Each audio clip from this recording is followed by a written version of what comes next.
Halo semuanya, kali ini saya mau bahas tentang bagaimana kita melakukan pelaporan pajak PPH terkait dengan adanya PSAK 72 dan PSAK 73. Video ini saya akan jelaskan mungkin lebih sederhana, kurang dari 5 menit kalau bisa. Jadi pertama gini, PSAK 72 dulu deh. Penerapan PSAK 72 itu ketentuan transisi di dalam PSAK 72 itu ada dua cara ya, dua-duanya retrospektif, tapi yang satu retrospektif dengan penyajian kembali dan satu retrospektif dengan kumulatif catch up, yaitu dampak kumulatif, yaitu apapun misalkan dengan adanya penerapan PSAK 72 mengakibatkan suatu kontrak pendapatan itu mungkin di 2020, ekspektasinya diakui di tahun 2020, tapi ternyata dengan penerapan PSAK 72 harus diterapkan misalkan di tahun 2019, sehingga yang tadinya pendapatan itu harusnya di 2020, nantinya dengan PSAK 72 ini pendapatan tersebut nilainya dicatat di saldo laba kalau kita menggunakan dampak kumulatif. Nah, akibatnya apa? Artinya pendapatan itu akan tidak tercermin di laporan keuangan 2020, tetapi di 2019 sendiri pada saat laporan pajaknya perusahaan belum melaporkan pendapatan itu kan, karena waktu 2019 belum diterapkan PSAK 72, sedangkan 2020 di tahun 2020 perusahaan baru menerapkan PSAK 72. Nah, akibatnya apa yang harus dilakukan untuk PPH badannya? Ya, artinya ada perbedaan waktu antara akuntansi dan pajak. Artinya pendapatan tadi 2019 itu harus dilakukan koreksi, pendapatan di 2020 di laporan pajaknya harus termasuk harus ditambahin ya. Artinya koreksi yang menambah penghasilan kena pajak termasuk dari pendapatan yang 2019, yang mana itu nggak ada di laporan keuangan komersil karena udah nerapkan PSAK 72 gitu. Dan sebaliknya ya, kalau kondisinya sebaliknya harus dilakukan. Oke, terkait dengan PSAK 73 sewa.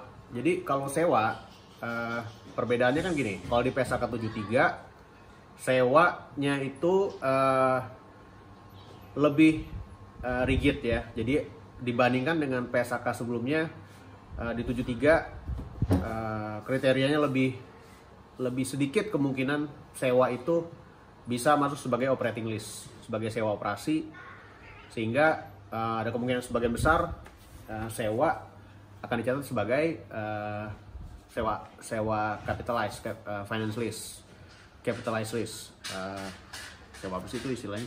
Jadi lupa tuh. Oke, jadi istilahnya intinya dengan PSAK 73 kan yang terjadi di komersil, di laporan keuangan perusahaan komersil sesuai dengan PSAK-nya, yang tadinya biaya sewa akan muncul sebagai beban sewa akan muncul sebagai beban depresiasi karena aset sewa tersebut dikapitalisasi dan kemudian berikutnya disusutkan.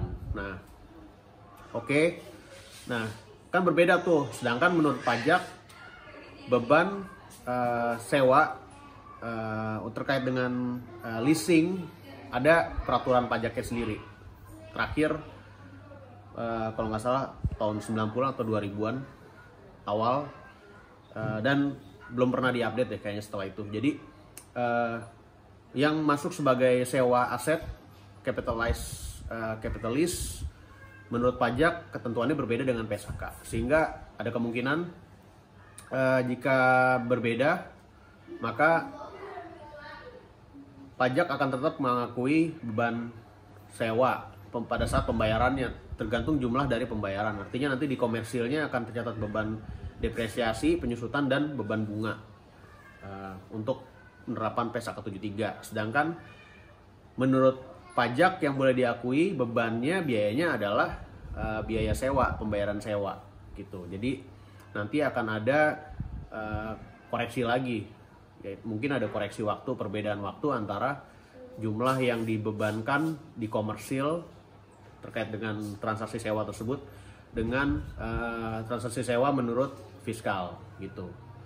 Jadi jumlahnya yang diperkenankan artinya di laporan pajak PPh Badan akan tetap mengacu kepada biaya sewa, biaya pembayaran sewa gitu yang diakui. Jadi nanti akan dieliminasi untuk pelaporan pajaknya untuk biaya biaya penyusutan dan biaya bunga menurut yang dampak dari PSAK 73 tadi dieliminasi, dan kemudian dihilangkan dan dimunculkan biaya sewa, pembayaran sewa.